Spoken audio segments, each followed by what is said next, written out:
z'umusaraba ndabasuhuje mu izina rya Yesu. Ni Mukaribiya Patikazi, umukozi w'Imana, umuhanuzi, umunyamasengesho, akaba n'umuvugabutumwa w'umuhamagaro. Nejejwe n'Imana mu mutima wanjye kongera kubabwira ngo ndabakunda, ariko Yesu we akaturusha. Rero uyu munsi ngarutse kuri iyi cano kugira ngo tuganire ku ijambo ry'Imana, kandi ijambo ry'Imana ryogere mu isi yose. Ntubyihererane, ntubigire ibyawe, ahubwo wumve ko ubutumwa ugomba kubugeza ku bari hafi ndetse no ku bari kure. Ndabakunda rero n'umutima wanjye wose, kandi mbashimira ko kenshi na kenshi munyereka urukundo mu by'ijambo ry'Imana, mu buhamya ndetse n'amasengesho. Imana ibahe umugisha. Rero reka dusenga Imana kugira ngo twumve icyo Uwiteka yasize ku mutima wanjye. Uhoraho, Mana nyir'ibihe, Mana nyiri ubuzima, Mana idukunda, mubyeyi wacu, ndakunezerewe Kristo. Ndakunezerewe kuko wadukunze ugatanga umwana wawe w'ikinege Yesu Kristo, kugira ngo umwizera wese atarimbuka, ahubwo azagire ubugingo buhoraho. Ngarutse imbere yawe kubw'ijambo ryawe, ntibibe uko njyewe nabishaka, ahubwo bibe uko ubishaka. Abatega amatwi cyangwa se ab'ijambo ryawe risanga rikabakora ku mitima, ntabe ari bo, ahubwo izina ryawe rihabwa icyubahiro. Twebwe twese, abari kure n'abari hafi, duhindurwe n'imiburo yawe, kuko icyo ushaka ari ukugira ngo twamamaze ijambo ryawe rihindura. Urakoze, urakarama rero, kuko ubikoreye kwiyubahisha mu izina rya Yesu, amen. Mbazaniye intego y'ijambo ivuga ngo niba ushaka kuba umutoni ku Mana, rwana ku bugingo bw'abarimbuka. Imana ituganze cyane. Bene data bakundwa, nshuti z'umusaraba, hari ibintu bibiri bitangaza abamarayika, cyangwa se hari ibintu bibiri bituma ijuru ritangara. Mu by'ukuri ikintu gitangaza abo mu ijuru kiriho, kandi koko iyo ijuru ryatangaye natwe hano ku isi turabimenya.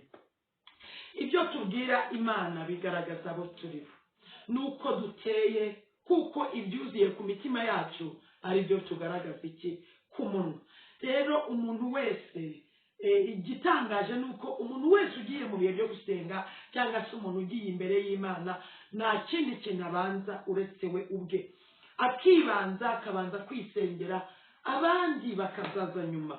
Ariko uyu munsi ndashaka kuza kuwugirana nawe amatsiko yo kumenya niki gituma ijuru ritangara, ni iki gituma ijuru rigira ibyishimo. Imana ituganze cyane. Nta kindi rero, umuntu wese agira icyo bita inarinjye. Inarinjye, njyewe Mana, njyewe Papa, njyewe Yesu, njyewe. Ya njyewe rero ikora iki? Ese ya njyewe Imana irayikunda? Ese kwa kwibanza kwawe niko gutuma abo mu ijuru batangara? Imana ishimwe cyane. Ni inyigisho ntoya, ariko uri buze gukuramo ubutumwa bukomeye bunashishikariza iki abandi. Umuntu wese ugiye imbere y'Imana nta kindi abanza keretse ibye, byarangira akibuka abandi nyuma. Wigenzure niba ari byo ukora, uraza gufata umwanzuro. Kamere y'umuntu imutoza kwikunda no kwibanza iteka, hanyuma akabikurana, bikajya mu maraso, bikajya muri we, bikaba iby'amarangamutima we, ndetse n'umwana ubyaye utwise muri iyo kamere nawe arabivukana. Akawamugani ngo iyo amagara atewe hejuru, buri wese asamaye. Imana idutabare cyane. Cyangwa se ngo ujya gutera uburezi arabwibanza. Imana itugire neza cyane. Bibiliya ivuga iki muri Yeremiya 13:23? Haravuga ngo nk'uko ingwe idashobora guhindura ubugondo bwayo, cyangwa ngo umunyetiyopiya cyangwa se umwirabura ngo ahindure ibara ry'uruhu rw'umubiri we, ngo niko tudashobora gukora ibyiza kandi twaramenyereye gukora iki ibibi. Ahangaha Imana dutabare cyane. Ese mwene data niko bimeze? Ijambo ry'Imana niko rivuze uko umwirabura umuzungu adashobora guhindura ibara ry'uruhu rwe, ngo niko ngo tudashobora gukora ibyiza twaramenyereye gukora ibibi. Mu yandi magambo, iki kintu kinjiye mu maraso y'umuntu, muri kameremere y'umuntu ishobora ntabwo washobora guhindura kameremere y'umuntu uretse Uwiteka Imana wenyine. Imana idutabare cyane. Buri wese rero mu kuvuka kwe avukana icyo bita inarijye, maze njyewe igakura ikagaburirwa, igakura nk'uko umuntu akura, maze yanaringe igahinduka ikigugu. Hari abantu bagira kamere yo kwikunda, bakikunda. Hari abantu bagira kamere yo kudatanga. Hari abantu bagira kamere yo kumva yuko aribo basubizwa. Mani dutabare cyane.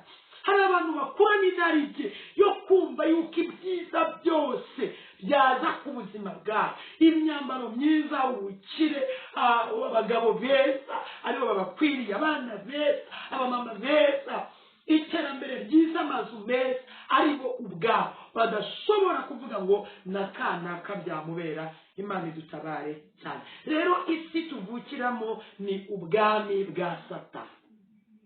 Udatuye mu bwami bwa Satani akaba atuye mu ijuru simbizi, ariko nujya kugera mu ijuru abavuye muri field ya Satani. Rero ibihugu byose bigira itegeko shingiro, buri gihugu kigira icyo bita la loi fondamentale, itegeko shingiro. Rero na Satani nawe afite ingoma ye ishingiye kuri njyewe kanaka, njyewe Yesu we njyewe, mu gusenga ni njyewe, mu iterambere ni njyewe, akibagirwa abandi. Ariko ntabwo ari uko Imana ishaka. Iyo ni itegeko shinga ya Satani ubitse mu mutima wawe, ufite mu buzima bwawe. Mbega mu yandi magambo, rekomandasiyo yawe ni icyo bita egoisme. Rekomandasiyo yawe yanditseho egoiste. Uri umwegoiste, ntabwo wifuza ko undi yatera imbere, ibyiza byagera kwa runaka. Ariko uyu munsi ndashaka ngo uze gusobanukirwa icyo ijuru rigushakaho. Imana ituganze cyane. Rero ya egoisme bivuga guharanira kwibanza njye. Wamara guhabwa, umaze kunezerwa, umaze kwijuta, ukibuka abandi, ukibuka mugenzi wawe. Kubisambutse, kuki twanezezwa nuko ibisambutse ari byo twagira gute, ari byo twahereza iki abandi? Ntabwo ariko Imana ishaka, ahubwo Imana ishaka ko tuba icyo bita altruisme, gukundana. Guverinoma y'ijuru rero itandukanye ni ingoma ya Satani. Guverinoma y'ijuru yo iteye ute? Ingoma y'Imana igendera ku ihame rimeze gute? Ryo kwitangira abandi. Haleluya, ndanezerewe cyane. Niko ingoma y'Imana ishaka. Mwene data uhurikiye kuri channel ya TV Mukarigi, niba udashobora kwitangira mugenzi wawe, umenye yuko uri egoiste, uri umuntu wikunda, uri mu ngoma ya Satani, ntabwo uri mu ngoma y'Imana. Ingoma y'Imana iragusaba kwitangira mugenzi wawe uko yaba ameze kose, kandi ntabwo umuha ibyasagutse, ahubwo urigomwa. Uraza kugira ibyo wigomwa umwitangire. Imana ishimwe cyane. Rero ingoma y'Imana ishingiye ku ihame ryo kwitangira abandi, ugaharanira ko abandi bamererwa neza, wowe ukaza nyuma. Haleluya, Imana ishimwe. Wowe ukaza nyuma. Bibiliya yaratubwiye ngo niba udashobora gukunda uyu mwene so ureba, ntabwo washobora gukunda Imana utarabona n'iki n'amaso yawe. Abo mu ijuru rero batangazwa n'iki? Wibaza, abo mu ijuru batangazwa n'iki? Mu ijuru ikibatangaza ni iki? Kubabazwa na mugenzi wawe, ukishyiraho ibibazo afite nk'aho ari wowe ubwawe biriho, hanyuma ugahagarika gahunda zikuzanira inyungu. Yesu we bene data, aho witonde cyane, guhagarika gahunda zawe, ugahagarika ibyari bigufitiye inyungu, ugahagarika ibyari bigufitiye umumaro, byose ukabyirengagiza, ahubwo ukabifata ukabyimurira kuri mwene so, ari we witangira, ukigomwa kurya no kunywa, haya sire drone neshaya sinima, ukigomwa kurya no kunywa, ukitangira mwene so, mudafite icyo mupfana, mudafite icyo muhuriyeho, mudafitanye isano, ijuru riratangara. Imana ishimwe. Icyo ngicyo ijuru riragitangarira. Imana ishimwe. Ngukora ibyo ngibyo ngatandukanye n'abandi, ukora ibyo ngibyo abatandukanye n'iki n'abandi. Bibiliya mu butumwa bwiza bwa Yesu Kristo uko bwanditswe na Luka igice cyaho cya 25 uhereye igice cyaho cya 10 uhereye ku murongo wa 25 haravuga ngo, nuko umwe mu bigisha amategeko ahagurutswa no kumugerageza ati, mwigisha nkore nte kugira ngo ndagwe ubugingo buhoraho? Nawe aramubaza ati, byanditswe bite mu mategeko? Icyo usoma ni iki? Aramusubiza ati, ukundisha Uwiteka umutima wawe, ukundisha Uwiteka Imana yawe umutima wawe wose, n'ubugingo bwawe bwose, n'imbaraga zose, n'ubwenge bwawe bwose, kandi ukunda mugenzi wawe nk'ukugira gute, nk'uko wikunda. Yesu aramubwira ati, ushubije neza, nugenza utyo uzagira ubugingo.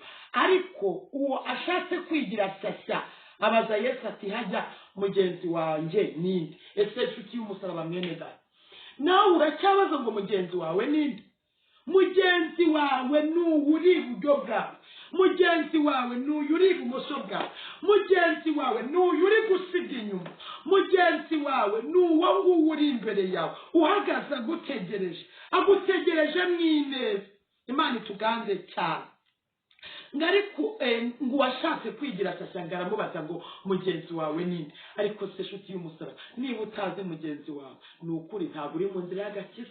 Imana idutabare cyane. Ngo Yesu ngaramusubiza ati, ngo hariho umuntu wavaga i Yerusalemu amanuka i Yeriko, ngo agwa mu gico cy'abambuzi, ngo baramwambura, ngo baramukubita, barigendera, bamusiga asigajeho gato agapfa. Ese cyagihe uburaho gatoya ntabwo wabonye mugenzi wawe? Ese cyagihe byagucanze ntabwo wabonye mugenzi wawe? Ese cyagihe ubuzima bugukakaje ntabwo wabonye mugenzi wawe? Ndashimira Imana ko umunsi ku munsi ijya inyereka abavandimwe, ijya inyereka abagenzi banjye. Imana yacu nihabwa icumi. Ese cyagihe bye umugabo yagutaye? Ese cyagihe wabuze minerivare? Ese cyagihe ushonje? Cyagihe uri mu bitaro? Cyagihe umuryango wagutaye? Cyagihe inshuti zagutereranye ntabwo wabonye mugenzi wawe? Twaretse kwiyobagiza bene data. Imana idutabare cyane kandi tugirire neza. Ngo nuko umutambyi amanuka muri iyo nzira, amubonye aracikira arigendera. N'umulewi ahageze nawe abigenza cyo, amubonye aracikira arigendera. Ngo ariko umusamariya wari mu rugendo nawe amugeraho, amubonye amugirira impuhwe, aramwegera amupfuka inguma, amwomoza amavuta ya elayo, haleluya, na vino amushyira ku ndogobe ye, amujyana mu icumbi ry'abashyitsi, aramurwaza. Imana ishimwe. Reka ndekera. Cyagihe waguye mu gico cy'abambuzi ntabwo wabonye mugenzi wawe, mu kubaza ngo mugenzi wanjye ninde, ukirengagiza kugira umutima w'urukundo. Ese mwene data, nshuti y'umusaraba, niba usomye iri jambo, niba hari abacikiye, niba uri mu magana y'abacikiye, urumva uzajya mu ijuru wibukirwa kuki? Imana igutabare nanjye ngirire neza. Imana ishimwe. Rero hari umuntu ijuru rigize gutera ishaka, hari umuntu ijuru rishaka. Uwo muntu ijuru rishaka arashobora kuba ari mu mwanya wanjye cyangwa se wowe. Reka turebe Ezekiyeli 22 umurongo waho wa 30. Haravuze ngo kandi nashatse umuntu muri bo wasa n'inkike ngo ahagarariye igihugu kugira ngo ntakirimbura, ariko ntawe nabonye. Imana ishaka umuntu uhagararira mwene se, nkaguhagararira ukampagararira, nkagutabara muri kimwe ukantabara mu kindi. Umugenzi wawe muratabarana. Inyuma y'umuntu wawe undi mwene data. Tugira umwete wo kubana n'abantu bose amahoro, n'uwo kwezwa kuko utezezwa atazareba iki umwami Imana. Kandi nashatse umuntu muri uyu ni Uwiteka watumye Ezekiyeli ngahanura ubuhanuzi. Yashatse umuntu w'Iteka muri twebwe wahagarara mu cyuho. Imana ishimwe. Ahagarara imbere yanjye mu cyuho, ahagarariye igihugu kugira ngo ntakirimbura, ngo ariko ntawabonetse. Nyamara Imana ishaka umuntu, kandi arava kuri wowe, arava kuri njye, arava kuri mugenzi wawe, wa wundi wirengagiza. Ni ukuri Imana idutabare cyane. Icya mbere, kurizwa n'ibyaha bikorwa n'abandi. Icya kabiri, kunihishwa no kubabara no gusabira imbabazi abantu benshi. Ubwira Imana ngo Mana bababarire kuko batazi icyo bakora, ntibanamenye n'imbaraga ibakoresha ibyo byose iyo ariyo. Yesu aya magambo yavuze ari ku musaraba, aravuga ngo data bababarire kuko batazi icyo bakora. Imana ishimwe. Kandi nta nubwo bamenya n'imbaraga ibakoresha ibyo byose. Nguyu muntu ijuru ryose rishaka. Uyu muntu ari mu mwanya w'Imana kuko akora umurimo wa Yesu Kristo, n'uwo bita intercessor. Uyu muntu usabira abandi ntabwo atsindwa. Haleluya. Uyu muntu ntabwo ashobora gutsindwa kuko isengesho rye ntabwo ririmo icyo bita inarijye. Imana idutabare cyane. Imana itugirire neza. Iri sengesho nta narijye ririmo. Mwene so nakugirira nabi, uzamubwire ngo Uwiteka we mubabarire kuko atazi icyo akora. Nubona umuntu yaguye mu busambanyi, nubona umuntu yabaye umucura, nubona umuntu yabaye umwesikoro, nubona umuntu yabaye umugome, musabira Imana imbabazi, uvuge ngo Uwiteka bababarire kuko batazi icyo bakora. Ntabwo basi n'imbaraga, nawe ntacyo watanze mwana wa Adamu cyatumye ugira agakiza ko kumenya gutandukanya icyaha n'igisa nacyo. Imana idutabare cyane. Guhagarara mu cyuho usabira abandi ni iki? Ni ukwitambika hagati y'Imana n'umunyabyaha. Ninde uri bugaragare yitambitse hagati y'Imana n'umunyabyaha asabira abandi imbabazi, ugatakamba Imana ishimwe, winginga kugira ngo ubutabera bw'Imana, la justice, budakora akazi ko guhemba umunyabyaha ibikwiranye n'ibyo yakoze. Imana idutabare cyane. Reka duhagarare mu cyuho ubutabera bw'Imana butagira abantu bugirira nabi. Imana idutabare cyane. Usengera asabira abandi agororerwa kabiri. Reka nkubwire, niba ushaka ingororano sengera abandi. Niba ushaka kugera itangire mwene so, rase zite libertari. Niba ushaka kuba icyo ugomba kuba cyo, itangire abandi. Niba ushaka kwigizwa imbere mu buryo bw'umwuka, niba ushaka kwemerwa n'ijuru, niba ushaka kunezezwa n'ijuru, itangire abandi. Imana ishimwe cyane. Imana yita cyane ku isengesho risabiwe iki abandi, risabiwe abandi akaga barimo, kandi karishyiraho ikimenyetso. Igihe cyose uzasengera mwene so, Imana izashyiraho ikimenyetso. Ujye uvuga ngo ngiye gusenga isengesho rifite ikimenyetso. Nusenga isengesho rifite ikimenyetso, ni isengesho uzaba witangiye abandi. Imana itugirire neza cyane. Usabira abandi agashengurwa n'akaga barimo, baba babizi mwene data, baba batabizi, hagororerwa kabiri. Imana ishimwe. Imana imuheraho ikemura ibibazo asanzwe afite nubwo yaba atarivuze. Abantu tumenyereye Mana ndengera, nabara, ndapfuye, karabaye, baranyirukanye, bangiriye nabi. Reka nkubwire, fata iyo sengesho urihereza abandi. bafite ibibazo birenze ibyawe, uzareba ko Imana idatabara bya bindi bikuremereye, izabirangiza. Imana ishimwe cyane. Icyo ni kimwe, uko utizirikana k'uwo muntu gutuma ahabwa imigisha. Imana ishimwe. Icya kabiri, Imana imugira umuyoboro w'uruzi rw'ubugingo, imucishamo kugira ngo inkuru nziza y'agakiza cyangwa se imbaraga y'agakiza igere kuri wa wundi yasengera. Ubu se ntabwo urasengera abantu basabira agakiza kandi noneho bari kure yawe ngo Imana ibagirire neza? Barahari, ufite ibihamya.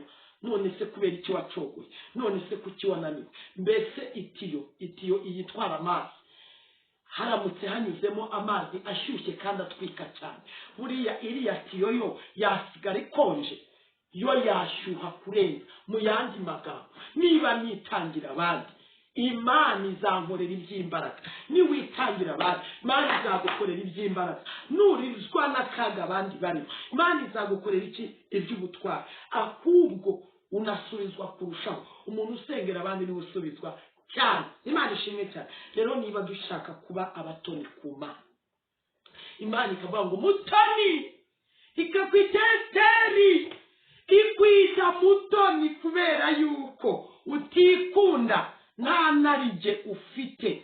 Mwene data nshuti y'umusaraba, nsoza iyi nyigisho, nawe urakwiriye kuba umusamariya mwiza.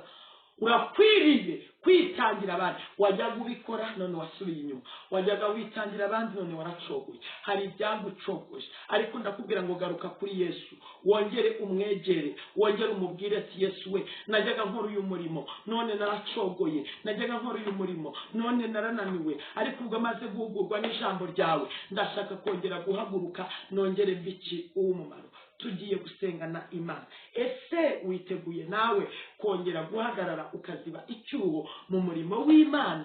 Umurimo w'Imana ukongera ukagira agaciro, umurimo w'Imana ukongera ukagera kure. Ese ntabwo upfobya abakozi b'Imana? Ese ntabwo uca imanza kandi utari umucamanza? Ese ntabwo uri umujura? Ese ntabwo uri umusambanyi? Ese ntabwo uri umwibone? Ese we ntabwo waba hari abandi bari kugusengera bari kuvuga ngo bababarire kubera ko batazi imbaraga ibakoresha ibyo? Ese ntabwo waba uri gusengera iryo sengesho nk'iryo ngiryo? Ese ufashe uwuhe mwanzuro ukimara kumva ubu butumwa bwiza? Imana itugirire neza cyane. Reka dusenge Imana. Nawe aho uri hose, ijambo ry'Imana riguhindure,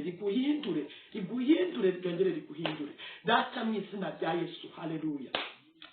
Duhe imbaraga zo kuba abatoni bawe. Twigishe gusengera abandi, utwigishe kuririra ubwoko bwawe, utwigishe kwitangira abandi. Abari babirimo bagaruke, abari barabivuyemo bongere baze mu murongo mu izina rya Yesu.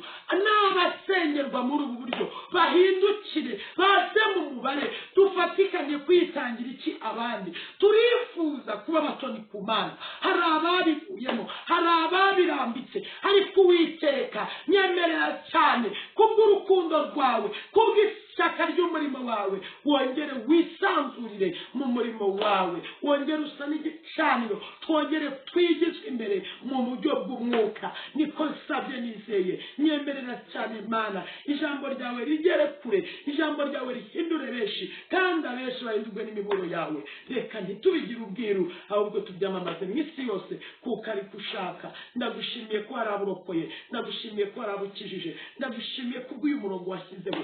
Mwami Imana Nyiringabo, nanjye nisabira imbaraga zo kugukorera. Uzunyongera umwuka mu gihe Kristo mutagatifu, nyeneye imbaraga z'umutima kugira ngo n'ejo bundi nazacogora, umpe gukomeza kwitangira ubwoko bwawe, ndetse nanjye ubwanjye niyitangira kugira ngo nzaraga ubugingo buhoraho. Urakoze, urakarama Kristo, kuko utwumvise ijoro n'ikibi cyawe none n'iteka ryose. Amen. Ndabakunda.